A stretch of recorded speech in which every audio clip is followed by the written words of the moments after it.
Boat and Stein वाली sheet होगी पूरी।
चलो देखो भाई, आज हम लोग जो नया चैप्टर स्टार्ट कर रहे हैं वो है ratio and proportion.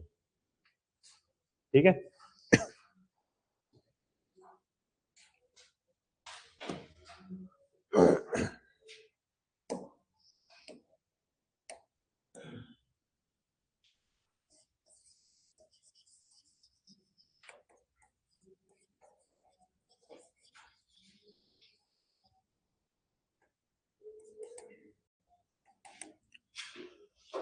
Ratio and proportion. Ratio का मतलब क्या है? हम लोग नंबर्स को सिंप्लीफाई करते हैं। सिंप्लीफाई से मतलब क्या है कि सबसे पहले तो रेशियो में हम लोग ये चेक करते हैं कि एक नंबर दूसरे के रिस्पेक्ट में उसकी वैल्यू क्या है। ठीक है ना, जैसे मान लो मैं यहाँ पे लिख रहा हूँ 16 एंड 20, 16 एंड 20। तो जब मैं इसका रेशियो निकालूंगा तो मैं क्या करूंगा, जो भी इनका हाईएस्ट कॉमन फैक्टर होगा उस नंबर से इन दोनों को डिवाइड कर दूंगा। जो भी इसका हाईएस्ट कॉमन फैक्टर होगा, अब 16 और 20 में हाईएस्ट कॉमन फैक्टर 4 है, अगर मैं इन दोनों को 4 से डिवाइड करूं तो ये हमारा बन जाएगा 4/5। ठीक है ना। रेशियो में जो ट्रू रेशियो होती है वहां जो ये दो नंबर आते हैं ना, ये दो नंबर हमेशा ही रिलेटिवली प्राइम नंबर होते हैं। Relatively prime number, relatively prime number कौन से थे? HCF 1 हो। रिलेटिवली प्राइम नंबर वो नंबर होते हैं जो फर्दर आगे डिवाइड नहीं हो सकते। ठीक है ना। और दूसरी बात, रेशियो जब भी तुम निकालोगे वो हमेशा ही सेम यूनिट में निकलता है। मतलब मैं ऐसे रेशियो कभी नहीं निकाल सकता कि 30 किलो रेशियो में 40 किलोमीटर। ठीक है ना, ऐसे रेशियो कभी नहीं निकलेगा। रेशियो निकालने के लिए हमें जो ये यूनिट है, ये यूनिट सेम रखनी होती है। ठीक है ना, समझ आ गई बात? तो सिंपल रेशियो का कंसेप्ट सिर्फ इतना ही है। अगर हमें ये समझना है कि रेशियो होता क्या है, बस ये देखते हैं कि एक नंबर के रिस्पेक्ट में दूसरे नंबर की वैल्यू क्या होगी। ठीक है, और कोई भी नंबर दिया हुआ है तो उनके हाईएस्ट कॉमन फैक्टर से उसे डिवाइड करके हम लोग रेशियो निकाल लेते हैं। समझ आ गई बात इतनी? अब सबसे पहले टाइप 1 क्या है क्वेश्चन का?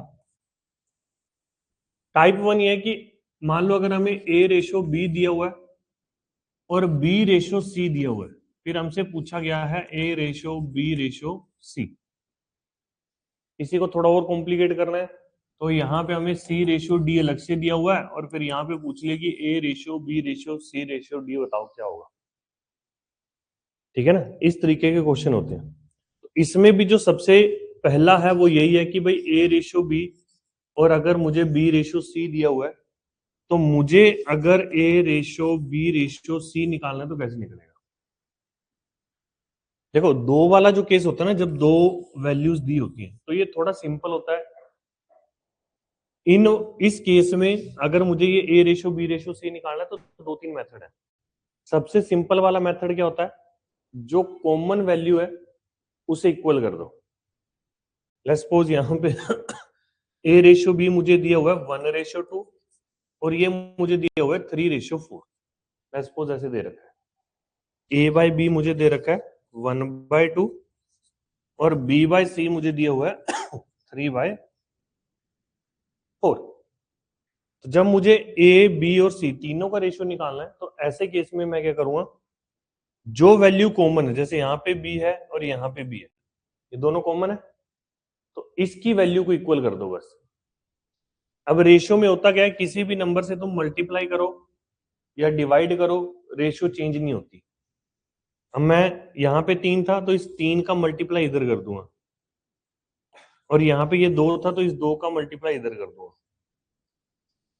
चेक करो, ए बाई बी यहाँ पे क्या बन रहा है 3/6 और बी बाई सी क्या बन रहा है 6/8। ठीक है ना। तो अब A ratio B ratio C क्या आ गया मेरे पास 3/6/8। समझ आ गई ना बात। अब ऐसा करने से हुआ क्या है कि भाई हाँ हम ऐसा लिख सकते हैं, डायरेक्ट नहीं लिख पा रहे थे। जब भी रेशियो दी होती है उसके साथ कुछ ना कुछ वेरिएबल होता है, क्योंकि रेशियो आई कैसे थी, हाईएस्ट कॉमन फैक्टर को डिवाइड करके आई थी, है ना। तो मतलब कि वो कॉमन फैक्टर वहां पे होगा ही ना, अगर मैं नंबर लिखूंगा तो। समझ रहे बात। अब जैसे a बाई बी था 1/2, ठीक है, तो मैं इसको 1x और इसको 2x लेट करूंगा। रेशियो के साथ हमेशा वेरिएबल होता है और अलग अलग रेशियो के साथ अलग अलग वेरिएबल होगा। अब जब b बाई सी लिखा हुआ था 3/4, तो अब इसे मैं 3x और 4x नहीं लेट कर सकता, क्योंकि ये रेशियो डिफरेंट होगी तो मुझे वेरिएबल भी डिफरेंट लेट करना पड़ेगा। तो इसे मैं लेट कर लेता हूं 3y और 4y।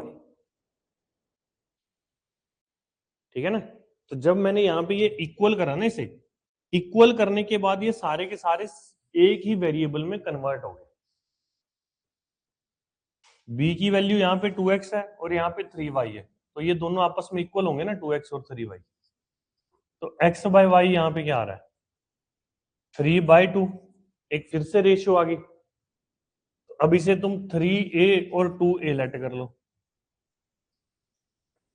कि जहां जहां x है वहां 3a पुट कर दो, जहां जहां y है वहां पे 2a पुट कर दो। तो जब मैंने x को 3a पुट करा तो ये बन गया 3a, ये बन जाएगा हमारा 6a, इधर 2a पुट करा तो ये बन गया 6a और ये बन गया हमारा 8a। समझ आ गई ना बात। अब सारी ये सिंगल वेरिएबल में कन्वर्ट हो गए ना। अब तुम्हें इतना लंबा नहीं सोचना, तुम्हें बस ये ध्यान रखना है कि जो ये प्रोसेस हम लोग कर रहे हैं ना कि भाई इसे इक्वल करना, इक्वल करने का रीजन ये है कि हम इन तीनों को सेम वेरिएबल में कन्वर्ट करना चाह रहे हैं। ठीक है ना, समझ आ गई बात इतनी। अब मैंने बोला कि जो ये 2 वाला होता है इसके 2-3 केस होते हैं करने के। ये जो केस है या ये जो मेथड है, ये मेथड सिर्फ यहीं पे हम लोग यूज कर सकते हैं। अगर मान लो हमें C/D भी दिया होता ना, तब मैं ये वाला मेथड नहीं यूज कर पाता। ठीक है, जो ये बराबर करने वाला मेथड होता है वो सिर्फ जब 2 रेशियो में दी हो और उसमें एक पर्सन कॉमन हो, मैं तभी कर सकता हूँ बस। ठीक है ना। अब एक यूनिवर्सल मेथड बताता हूँ, चाहे जितनी मर्जी रेशियो दे रखी हो उसमें तुम वो लगा सकते हो, चाहे 2 दे रखी हो, चाहे 3 दे रखी हो, चाहे 4।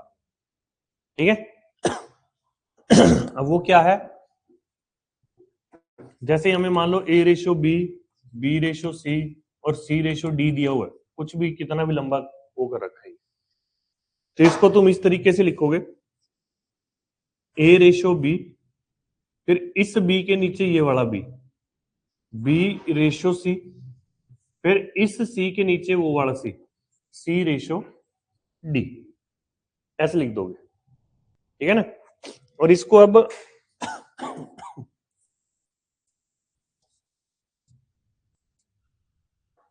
ये जो मैंने डैश लिखे है ना, ये फिलिंग द ब्लैक्स हमें फिल करने हैं।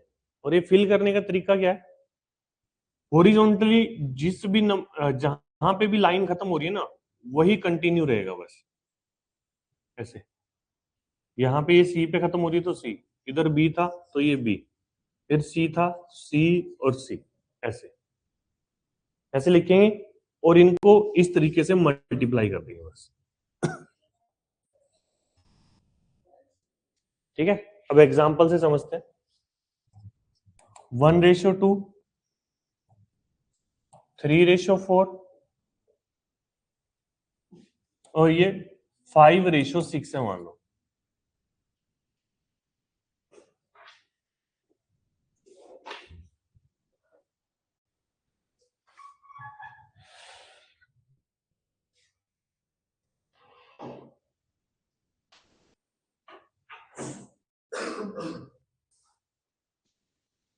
इसको लिखेंगे कैसे अब हम लोग? सबसे पहले ये लिखा 1 2, फिर इस 2 के नीचे 3 4, फिर यहाँ पे 5 और 6। ठीक है, अब जो ये प्लेस है ये कैसे फिल करेंगे हम लोग? यहाँ पे 2 है तो इधर भी 2 2, यहाँ 4 था तो यहाँ पे भी 4, इधर 3 था तो 3, 5 और 5, इस तरीके से। ठीक है,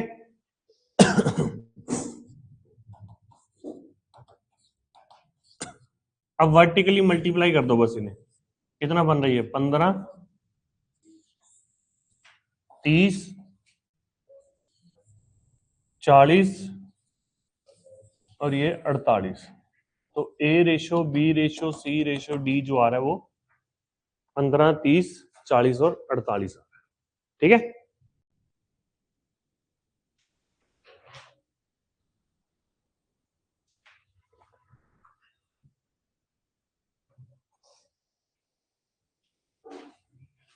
समझ आ गई ना बात?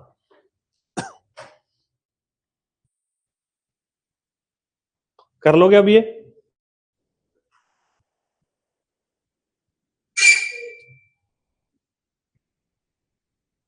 फिर रह गया ये करो।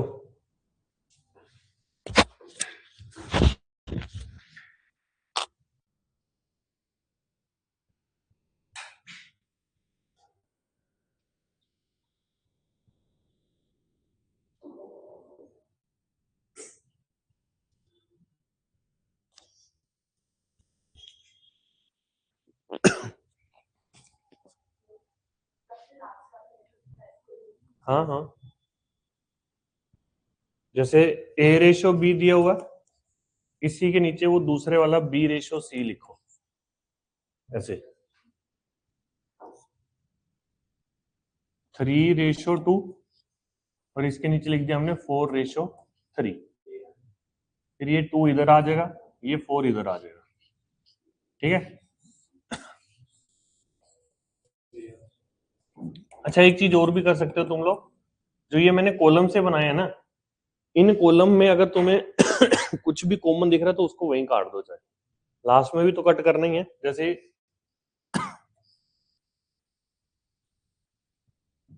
कट गया नहीं है, कितना आ गया अब ये? 3 दूनी 6, 4 और 3, तो 6:4:3। ठीक है, समझ आ गई ना बात?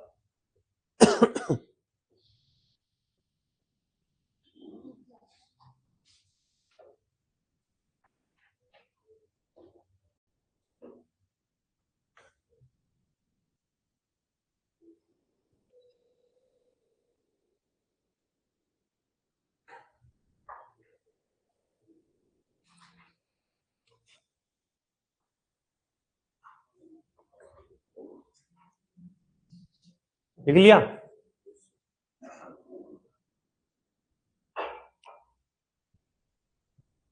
ये करो।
ए रेशो बी दिया हुआ हमें 3 और 2, फिर बी रेशो सी दे रखा है 1 और 2,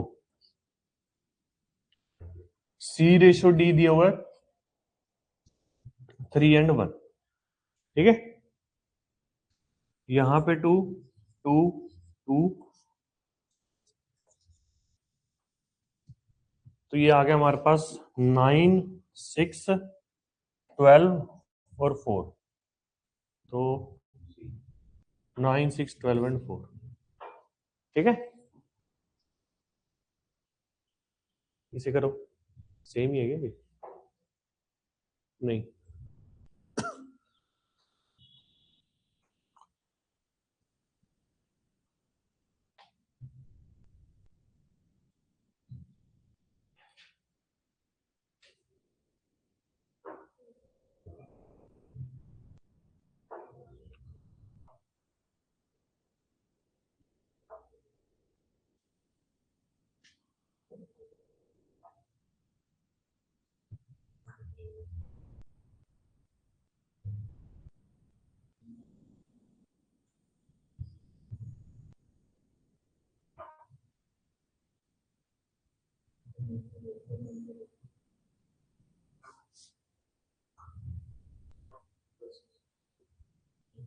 आ गया।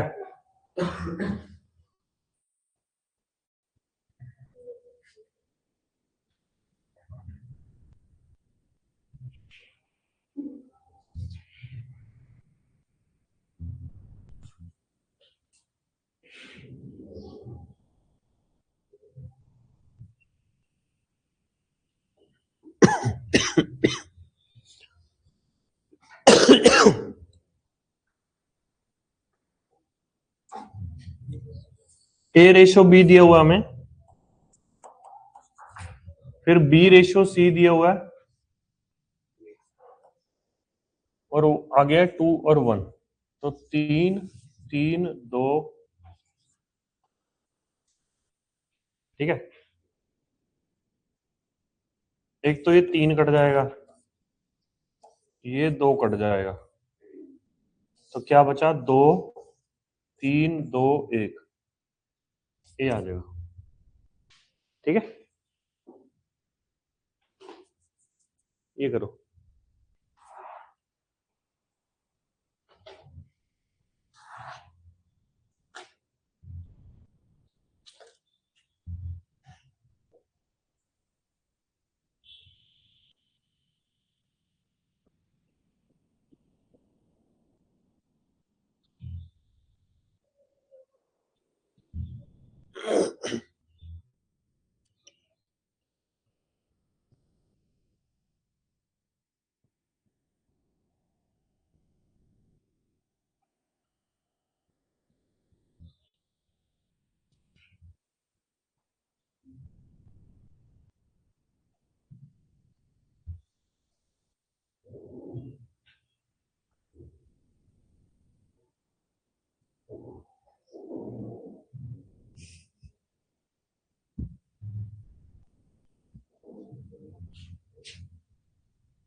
आ गया।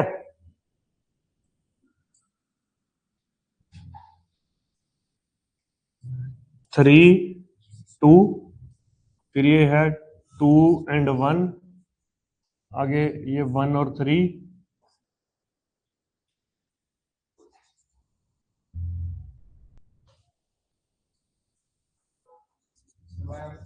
आ जा भी, आ जा।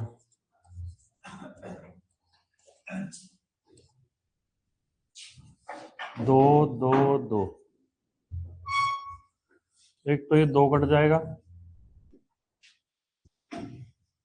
और तो नहीं कटे कुछ, है ना? 6 4 2 6 9,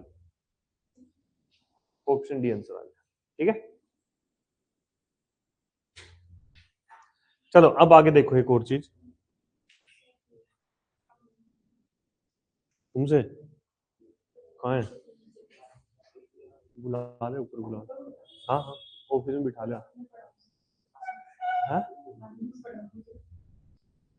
कोई नहीं, पापा को भी यहीं बिठा ले। सुनो इधर कुछ रूल है रेशियो के, बस वो ध्यान रखना। पहला रूल क्या है, मान लो जैसे ये ए रेशियो बी हमें दिया हुआ है, ठीक है ना। अगर इस रेशियो को मैं किसी भी नंबर से मल्टीप्लाई करूं या डिवाइड करूं तो रेशियो में चेंज नहीं आता, ठीक है ना। मैं इसको मान लो किसी भी नंबर से मल्टीप्लाई कर दूं, ये x by A ratio x by Y B बन जाएगा, ऐसे बन जाएगा ना। तो ये तो बाद में कट सकता है ना फिर से। तो अगर मान लो हमें कोई जरूरत पड़ती है कि भाई उसे मल्टीप्लाई या डिवाइड करना पड़े, तो हम लोग मल्टीप्लाई या डिवाइड कर सकते हैं, उससे रेशियो में चेंज नहीं आता। जो ये मैंने लिखा है that is also equal to A ratio B, ठीक है। बट अगर मान लो मुझे इसमें कुछ ऐड या सब्ट्रैक्ट करना पड़े, मुझे कुछ इसमें ऐड या सब्ट्रैक्ट करना पड़े कि भाई ए प्लस माइनस एक्स कर दिया, सेम नंबर की मैं बात कर रहा हूं, प्लस माइनस ऐसे एक्स कर दिया, तो ये वैल्यू अब जरूरी नहीं है कि भाई ये ए रेशियो बी के इक्वल हो। समझ में आई ना बात। अगर मल्टीप्लाई करना पड़ जाए या डिवाइड करना पड़ जाए तो मल्टीप्लाई डिवाइड करने के बाद भी वो ए रेशियो बी के इक्वल ही रहता है, बट अगर मैं कुछ ऐड करूं या सब्ट्रैक्ट करूं तब वो ए रेशियो बी के इक्वल नहीं रहता, ठीक है। दूसरा रूल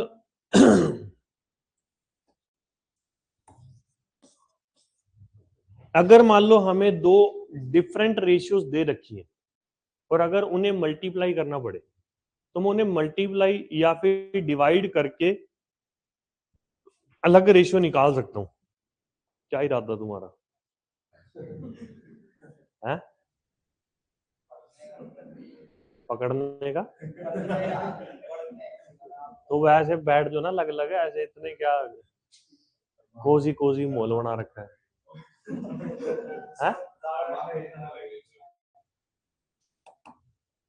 देखो इधर ए रेशियो बी हमें दिया हुआ है और मान लो सी रेशियो डी हमें दिया हुआ है।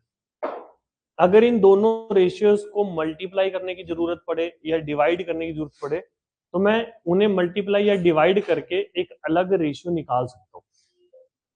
जैसे कि भाई ए रेशियो इस इधर मल्टीप्लाई कर रहा हूं ए सी रेशियो बी डी, तो ये एक नई रेशियो निकल सकती है।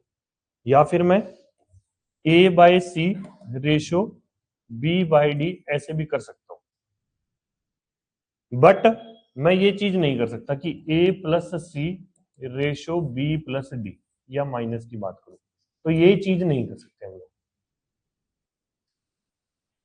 इसके पीछे का रीजन क्या है? देखो जो वेरिएबल है, जैसे यहाँ पे x है, इधर वेरिएबल मान लो y है, तो यहाँ पे एक्स वाई ये कट जाएगा ना, है ना। सिमिलरली एक्स वाई तो ये यहाँ पे कट सकता है ना। बट जब मैं यहाँ पे लिखूंगा तो ये a x plus minus c y ratio b x plus minus d y, तो यहाँ पे ये वाले वेरिएबल नहीं कट रहे, तो मैं रेशियोज को ऐड या सब्ट्रैक्ट करके एक नई रेशियो नहीं बना सकता, ठीक है ना। कोई एक आधे केस में हो सकता है कि भाई मान लो ए और सी इक्वल हो, बी और डी इक्वल हो, तो कॉमन आके कट जाए, किसी एक आधे केस में हो सकता है, बट वैसे इन जनरल ये चीज पॉसिबल नहीं है। समझ में आ गई बात इतनी? हाँ है ना, ये दो रूल तो क्लियर हो गए ना। अब तब तक तुम ये क्वेश्चन ट्राई करो। क्वेश्चन इस तरीके से ट्राई करना, जो जो चीजें दी हुई है ना उनमें आपस में रिलेशन बनाने की कोशिश करना कि भाई क्या क्या रिलेशन बन सकता है। जैसे मुझे दिया हुआ है रेशियो ऑफ ऑल सैलरीज, फिर मुझे दिया हुआ है रेशियो ऑफ ईच, और फिर मुझसे पूछा गया ratio of number of male female, मतलब तो ये तीन वर्ड तुम्हें दिख गए ना, तीन कीवर्ड। अब सोचो इन तीनों में आपस में क्या रिलेशन बन सकता है। फॉर एग्जाम्पल अब इसमें मैं बता देता हूं, ईच की सैलरी को अगर मैं ये नंबर ऑफ पर्सन से मल्टीप्लाई करो तो टोटल सैलरी मुझे मिल जाएगी ना, ऐसे होगा ना। समझ आई ना बात? करो एक बार ट्राई, फिर मैं आके बताता हूँ।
आया आंसर?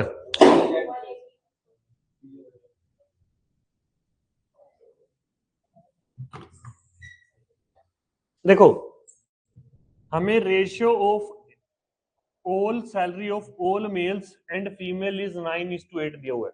तो जैसे मैंने ये फॉर्मूला लिखा, यहाँ पे मेल और फीमेल ऐसे लिख देता हूं, ठीक है ना। जो इनकी टोटल सैलरी है वो तो है 9:8। इतनी बात समझ में आई? फिर ratio of salary of each male to each female, वो है हमारा 3:2। ठीक है ना। हमसे पूछा गया नंबर ऑफ मेल और नंबर ऑफ फीमेल का रेशियो। तो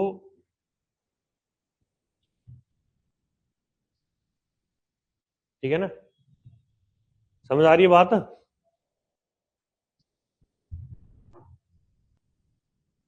3, 4, तो number of mail number of female, ये रेशियो हमारे पास क्या आ रहा है? 3/4। और हमें बोला गया है if total number of employees इतना, number of male plus number of female जो है इनका टोटल हमें दिया हुआ है 420। इसका टोटल क्या दिया हुआ है? 420। तो अब यहां पे ये रेशियो मेरे पास आई, इसको मैं 3x और 4x सेलेक्ट कर लेता हूं और इस इक्वेशन में पुट कर दो कि 3x plus 4x that is 420, 7x की वैल्यू 420, x की वैल्यू आ गई हमारे पास 7। ठीक है, तो 3x क्या हो जाएगा हमारा?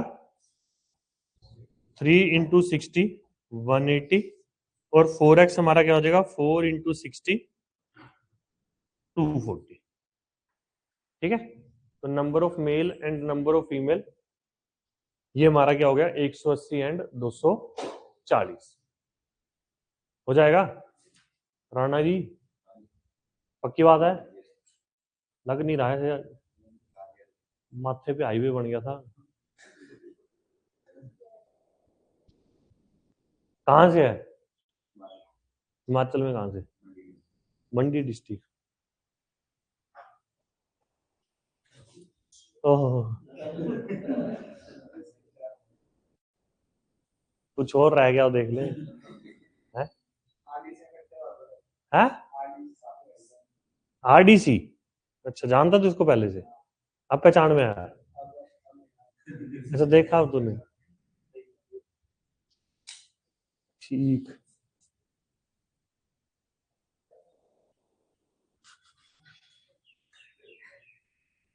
करो फिर। ये ज्यादा ही छोटे आगे नंबर है नहीं।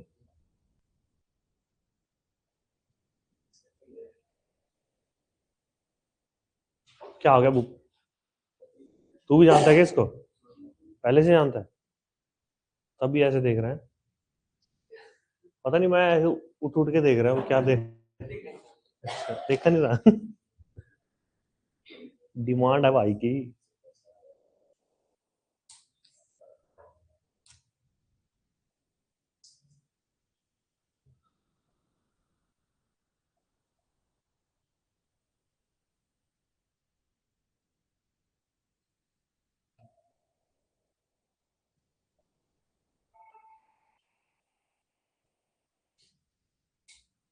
सेम यही इक्वेशन बनेगी जो ये है।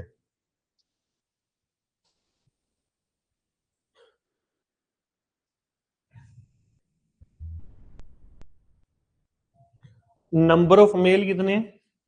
3। 3 गुणा में एक मेल की सैलरी दी हुई है 30,000, डिवाइड बाय 4 गुणा में एक फीमेल की जो सैलरी है उसे मैं ऐसे लिख लेता हूं, ऐसे एस एफ। ठीक है ना? तो जो ये 3 गुणा 3,000, 4 गुणा ये लिखा, तो ये ऊपर जो बन रहा है ये टोटल मेल की सैलरी होगी, नीचे टोटल फीमेल की सैलरी होगी। तो ये रेशियो भी तो हमें 9:8 दिया हुआ है ना, तो इसे मैं 9/8 के इक्वल पुट कर देता हूँ। ठीक है ना? तो बस काट पीट कर देख लो क्या बन रहा है। तो सैलरी ऑफ ईच फीमेल क्या आ जाएगा हमारे पास?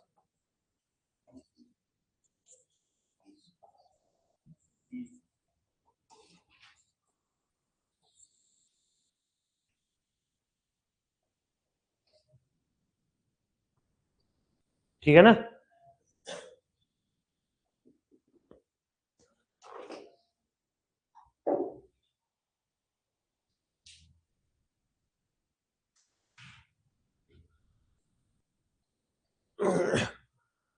आज है ना एसआई के 10 क्वेश्चंस का टेस्ट ऐप पे अपलोड हो जाएगा आज। ठीक है? आज कल एसआई का होगा, कल सीआई का होगा अकेला, परसों एसआई एंड सीआई दोनों का होगा। 10-10 क्वेश्चन होंगे। ठीक है ना? तो कल क्लास में आने से पहले तुम्हारा ये टेस्ट अटेम्प्ट होना चाहिए। ठीक है? आज ये अपलोड हो जाएगा, कल ये अपलोड हो जाएगा, परसों ये। ठीक है? मंडे से फिर मतलब प्रॉफिट एंड लॉस, इसके 20 क्वेश्चन होंगे। तो अगले 4 टेस्ट तो मैंने तुम्हें अभी बता दिए। ठीक है? 20 की बजाय 25 भी हो सकते हैं। मंडे के बाद फिर ऑल्टरनेट डेज पे तुम्हारा चैप्टर वाइज टेस्ट होगा। ठीक है? मंडे के बाद वेडनेसडे, फ्राइडे, फिर ऐसे। ठीक है ना? यहाँ पे आ गया ना ये सैलरी ऑफ ईच फीमेल। चलो आगे देखो। हाँ, मैंने भी तो यही शब्द यूज करे थे। है? मतलब कि तूने ट्रांसलेट करा। हम्म, तेरे पास अब पहुंची बात।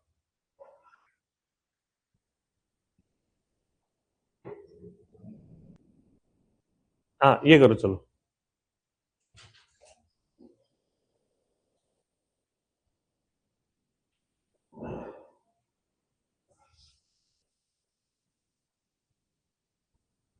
कितने टोटल?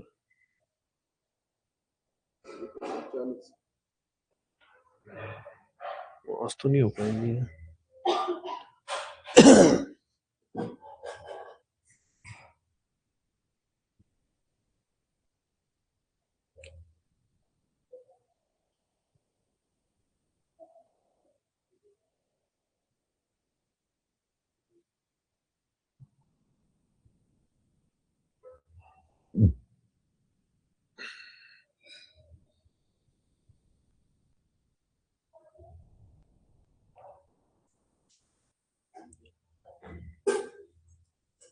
इसमें भी तो सेम रिलेशन वही बनेगा ना, कि ईच इंप्लॉय की सैलरी मल्टीप्लाई में number of employees is equal to total salary. वही सेम रिलेशन बन जाएगा कि भाई नंबर ऑफ इंप्लॉयज हो गया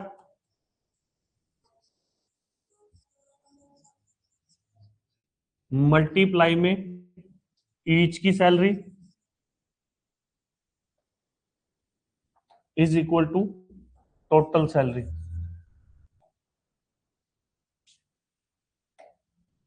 ठीक है ना? अब नंबर ऑफ एम्प्लॉय जो है वो बिफोर आफ्टर कुछ भी लिख लो या ओल्ड न्यू कुछ भी लिख लो। तो ये जो नंबर ऑफ एम्प्लॉयज का रेशियो आ रहा है वो 5:2 आ रहा है, और ईच एम्प्लॉय की जो रेशियो बन रही है वो हमारे पास 2 और 3 बन रही है। फिर हमसे ये वाली रेशियो पूछी गई है। ठीक है ना? तो 2 से 2 कट जाएगा तो हमारे पास क्या आएगा? 5/3 ओनली। ठीक है ना? क्या हुआ, गलत आ रहा है?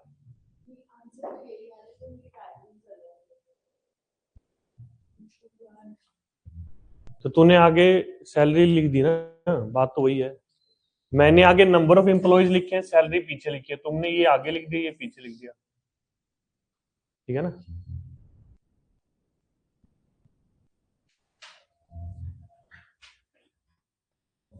चलो ये करो, शीट भेज दी ना मैंने ग्रुप में।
आ गया?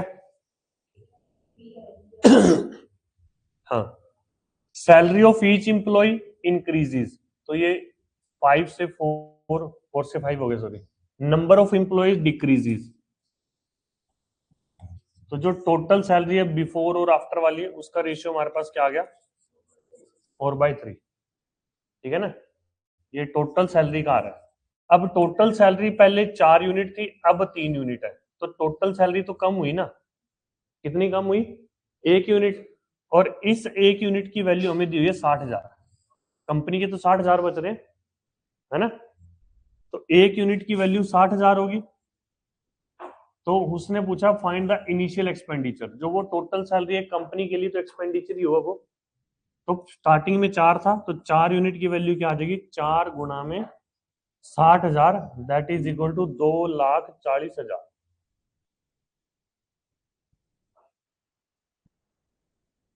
ठीक है ना?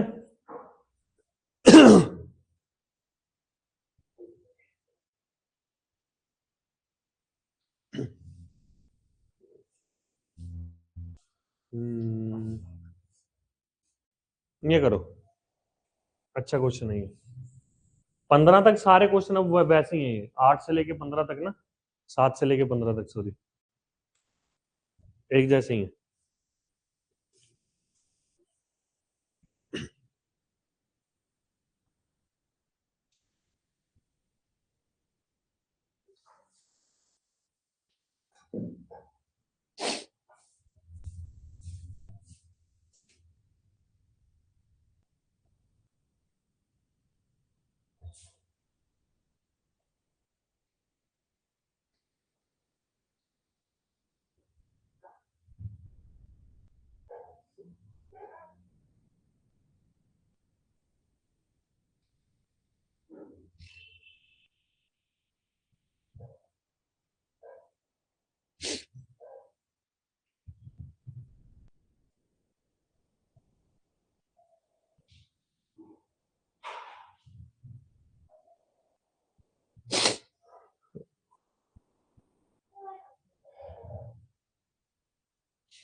अब देखो यहां पे क्वेश्चन समझ में आया। प्रेजेंट से कुछ टाइम पहले, ये अलग अलग क्वेश्चन में टाइम, किसी में 1 साल दिया होगा, किसी में 2 साल, किसी में 4 साल, कुछ भी दिया होगा, ठीक है। ए और बी की जो सैलरी की रेशियो है वो है 3:2, ठीक है, यहां तक समझ में आया। फिर हमें बोला गया ratio of last year to present year salary of A is 2:3। Last year to present year A की जो सैलरी है वो कितनी है, 2:3, ठीक है। सेम बी की जो सैलरी है वो है हमारी 3:2। तीन अलग अलग रेशियो दी हुई है ना हमें, तो उन तीनों का अलग अलग वेरिएबल है। मतलब जो ये 3:2 दिया हुआ है ये हमारा 3a 2a है। जो ये वाला 2 और 3 दिया हुआ है इसको तुम 2x 3x ले लो। और सिमिलरली जो ये b वाला दिया हुआ है ये 3y और 2y है। अगर देखा जाए तो ए और बी की प्रेजेंट में सैलरी हमें पता है, बट वो वेरिएबल अलग अलग है, तो मैं इन्हें रेशियो नहीं बना सकता इनकी, है ना। एक्स और वाई आपस में नहीं कटेंगे ना। तो अब ये एक्स और वाई को जो ये अलग अलग वेरिएबल में है इन्हें मैं सेम वेरिएबल में कन्वर्ट कर सकता हूं, और जो वो सेम वेरिएबल होगा वो होगा ए। क्योंकि मैं बोल सकता हूं ना कि 2x जो है वो 3a के बराबर है। इसमें डाउट किसी को कि 2x 3a के बराबर कैसे आया? नहीं है डाउट। तो 2x की वैल्यू अगर 3a है तो x की वैल्यू क्या हो जाएगी, 3a/2, और ये 3x की वैल्यू क्या हो जाएगी, 9a/2, ठीक है ना। सिमिलरली 3y की वैल्यू 2a है, तो y की वैल्यू क्या होगी, 2a/3, तो 2y की वैल्यू क्या हो जाएगी यहाँ पे, 4a/3। आगे ना सेम वेरिएबल में।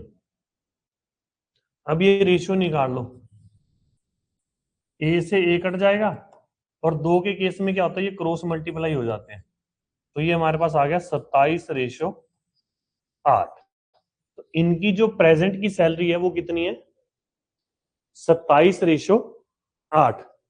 27 और 8 कितना हो गया, 35, 36। 27 और 8 हो गया 35, और 35 यूनिट की वैल्यू हमें दी हुई है 70,000। तो एक यूनिट की वैल्यू आ जाएगी 2,000, और बी प्रेजेंट की इनकम पूछी गई है जो कि है 8 यूनिट। तो 8 यूनिट की वैल्यू हो जाएगी 8 गुणा में 2,000, 16,000, ठीक है।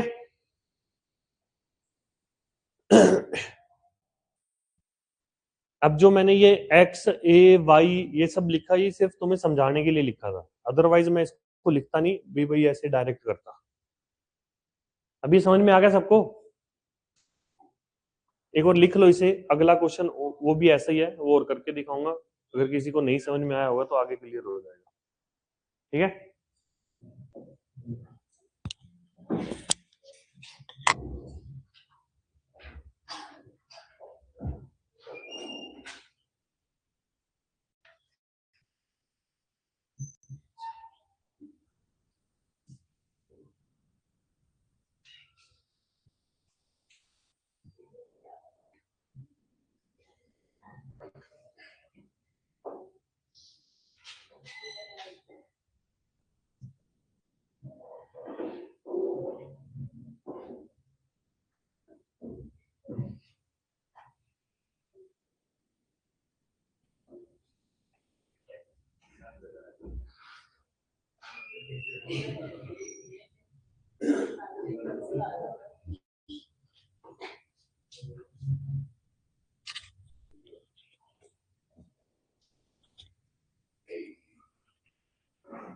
लिख लिए?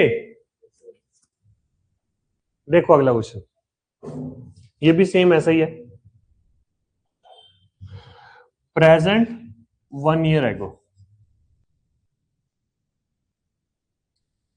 एक साल पहले की इनकम जो हमें दी हुई है वो 9:8 दी हुई है, ठीक है। फिर हमें बोला गया ratio of last year to present year income of A is 3:2। तो भाई 3 से 2 हो रही है, ऐसे ही है ना। तो मैं इसको ऐसे लिखूंगा कि 3 यूनिट की वैल्यू अगर 9 है तो 1 यूनिट की वैल्यू कितनी हो जाएगी 3, और 2 यूनिट की वैल्यू कितनी हो जाएगी 6। सिमिलरली इसका बोला हुआ है 2 से 3, 2 से 3। तो अब इस 2 यूनिट की वैल्यू 8 है तो 1 यूनिट की वैल्यू कितनी होगी 4, और 3 यूनिट की वैल्यू कितनी हो जाएगी 12। तो इसको कट करके क्या आ गया हमारे पास ये 1:2, ठीक है ना। XYZ लिखने की जरूरत ही नहीं। डन। तो कितना हो गया 1 और 2 3, 3 यूनिट की वैल्यू दी हुई है 60,000, 1 यूनिट की वैल्यू आ जाएगी हमारी 20,000। प्रेजेंट इनकम ऑफ ए तो वो 20,000 ही है, 1 यूनिट ही बन रही है, ठीक है। हो जाएगा। पीछे कोई समस्या भाई? मानसू स्टार्ट हुआ नहीं क्या अभी तक? फिर रुक जा फिर। अब जैसे यहाँ पे 1 साल पहले का दिया हुआ था वैसे यहाँ पे 4 साल पहले का बोल दिया बस, ठीक है ना। कंसेप्ट वो सेम ही है, ये भी सेम वैसा ही क्वेश्चन है।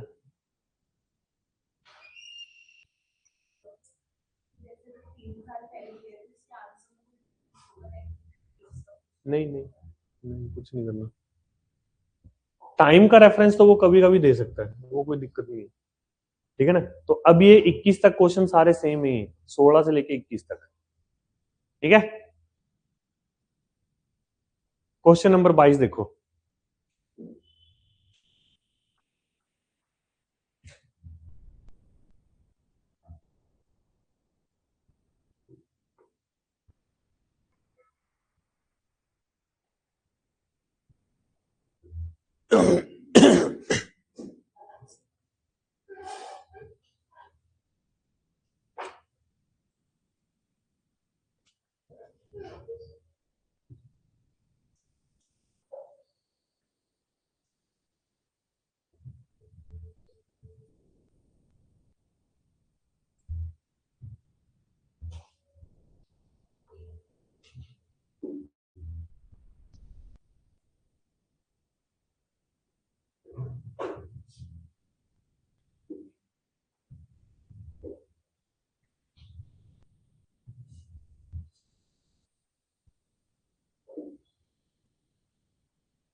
जो तुम्हें कीवर्ड्स यहाँ पे दिखते हैं ना उनके बीच में रिलेशन खुद बनाने की सोचा करो क्या बन सकता है। जैसे हमें इनकम दी हुई है, ठीक है, दे स्पेंड उनका खर्चा दिया हुआ है, सेविंग की बात की हुई है, तो इन तीनों के बीच में क्या रिलेशन बन सकता है? हाँ, मतलब इनकम जो है वो एक्सपेंडिचर प्लस सेविंग हो जाएगा, है ना। तो अब देखो कैसे करोगे फिर।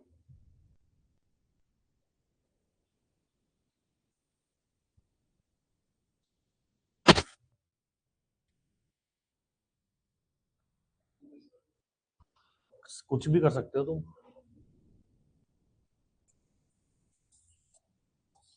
इनकम हमें दी हुई है 2, 3 और 4। अब वो बोल रहा है कि ए तो 40% खर्च करता है, ए अगर 40% खर्च करता है तो 2 का 40% कितना हो गया? 0.8। ठीक है ना? 0.8 जो मैंने लिखा ये 40% ऑफ 2 है। तो अगर इतना ये खर्च करता है सेव कितना करेगा? 1.2, 60% ऑफ एक इनकम, या माइनस कर दो। सिमिलरली 20% बी खर्च करता है, इसका जब तुम 20% निकालोगे कितना बनेगा? 20% ऑफ बी की इनकम। ठीक है ना? फिर ये बन गया अब 2.4, जो कि बन रहा है 80% ऑफ 3।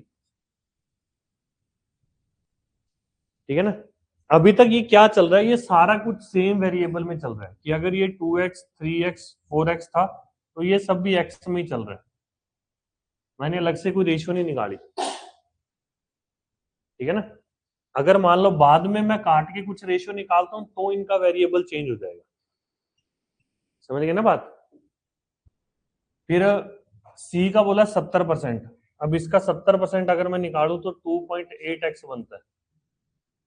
70% ऑफ 4x, तो 2.8x, 4 में से 2.8x गया तो 1.2x बच गया, है ना? इसको मैं 30% ऑफ 4x भी लिख सकता हूं। अब हमें इन तीनों की सेविंग का सम दिया हुआ है, तो ना मैं इसकी अलग से रेशियो नहीं निकालूंगा, इसको सेम वेरिएबल में रखता हूं कि 1.2x प्लस 2.4x, ये सम हमें दिया हुआ है 12,000। ठीक है ना?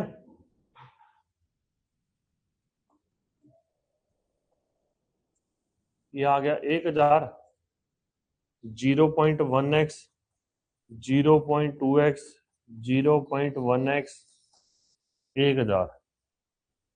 तो ये बन गया 4x इज इक्वल टू 10,000 और x की वैल्यू आ गई 2500। ठीक है? हमसे पूछा गया difference between income and saving of A. Income and saving of A मतलब एक्सपेंडिचर ऑफ ए हमसे पूछ रहा है, तो 0.8x की वैल्यू हमें चाहिए। तो 0.8 इंटू 2500, ये हमारा बन जाएगा 2,000। ठीक है? समझ आ गई ना बात?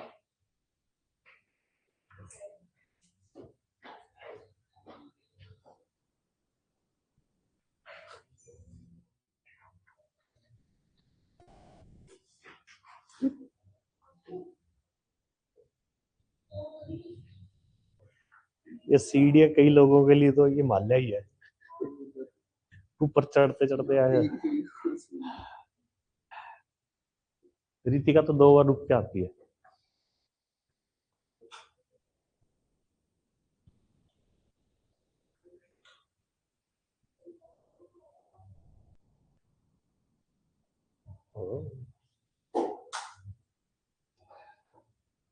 तेरी एस्थेटिक बोतल। समझ आ गया भाई सबको?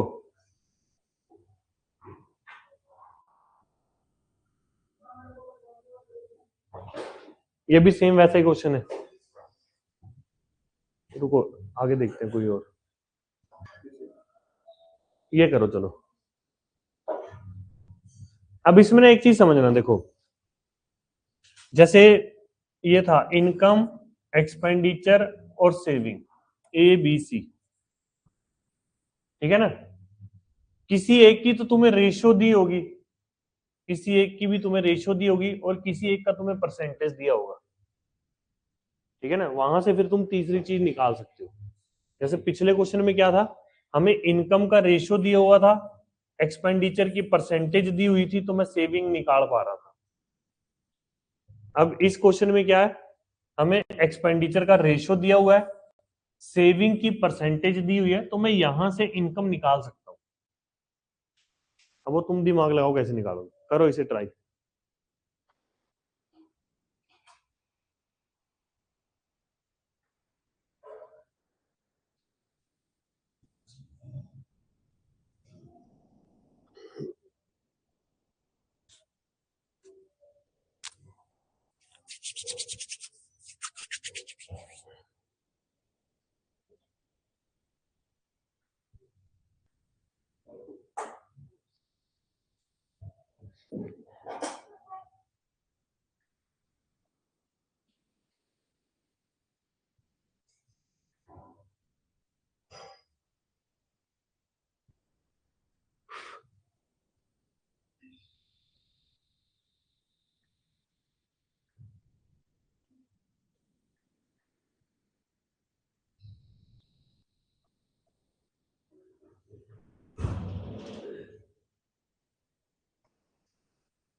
ये दोनों पिटेंगी अब मेरे से।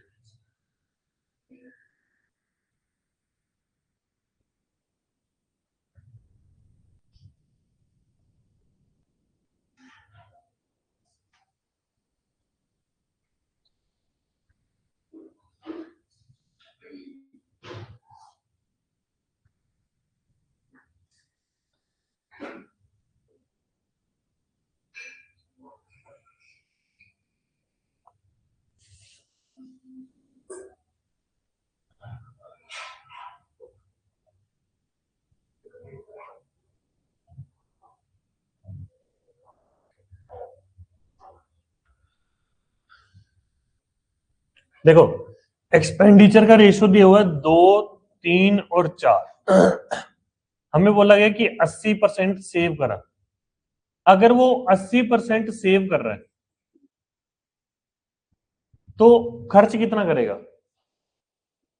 20% खर्च करेगा ना। तो मतलब कि हमें ये 20% की वैल्यू दे रखी है 2, तो 100% की वैल्यू क्या होगी? 0। 0 किसने बोला?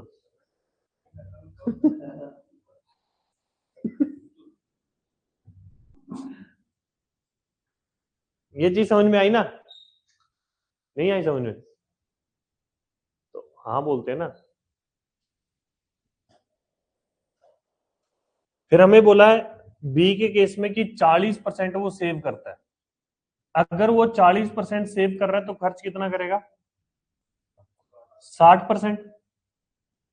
तो अगर 60% की वैल्यू 3 है तो 100% की वैल्यू कितनी होगी? 5। ये समझ में आया? फिर जो तीसरा बंदा है वो 60% सेव कर रहा है तो खर्च कितना करेगा? 40%। तो यहां पे 100% की वैल्यू कितनी हो जाएगी? 10। ठीक है ना? तो अगर मान लो ये हमारा 2x 3x 4x था तो ये भी हमने x में ही रखा। बस ऐड कर लो कितना बन रही है? 25x that is equal to 12,000। x की वैल्यू आ जाएगी हमारे पास 480। तो ये 10x है तो 10x हो गया 4800। 5x हो जाएगा हमारा 2400। फिर से जो 10x है वो क्या हो जाएगा? 4800। ठीक है ना? कोई डाउट?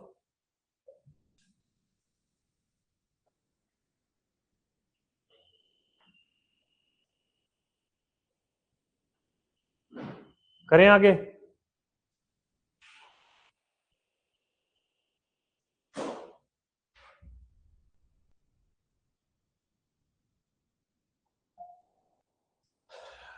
पच्चीस क्वेश्चन भी सेम है।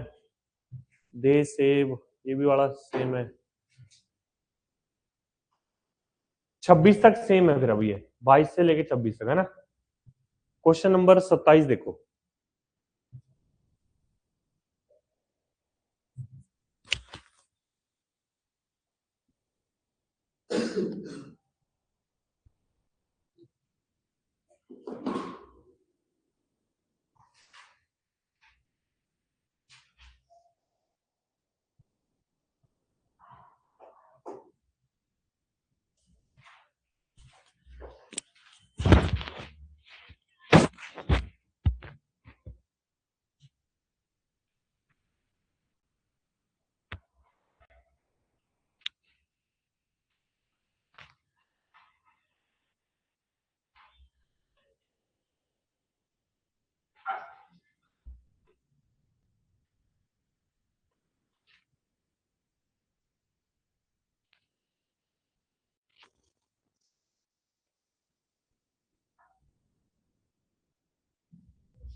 आगे आंसर,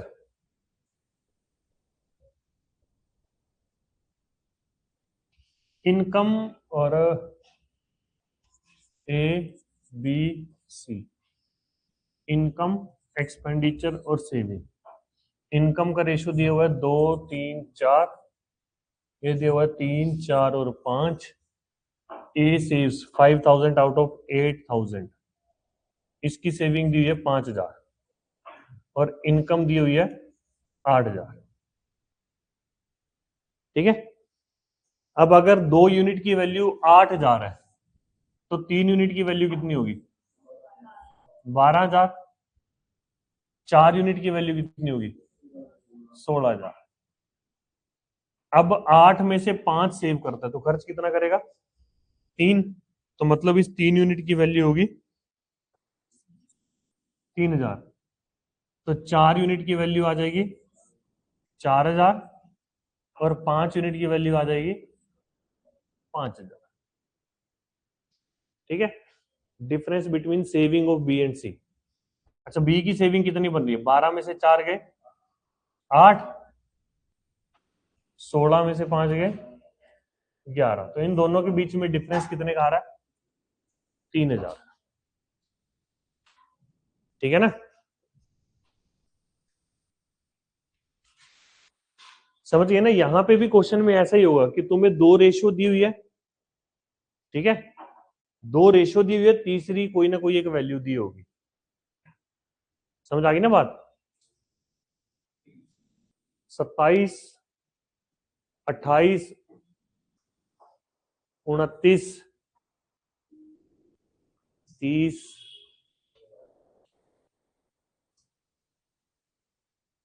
हाँ ये 32 33 तक सेम ही है, बाकी फिर अपन कल करते हैं।